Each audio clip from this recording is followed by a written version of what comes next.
بسم الله الرحمن الرحيم وهو الذي خلق السماوات والأرض في 6 أيام وكان عرشه على الماء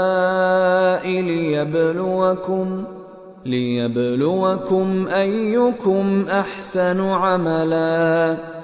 ولئن قلت إنكم مبعوثون من بعد الموت ليقولن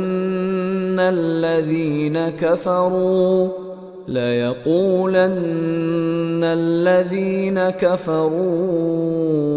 إن هذا إلا سحر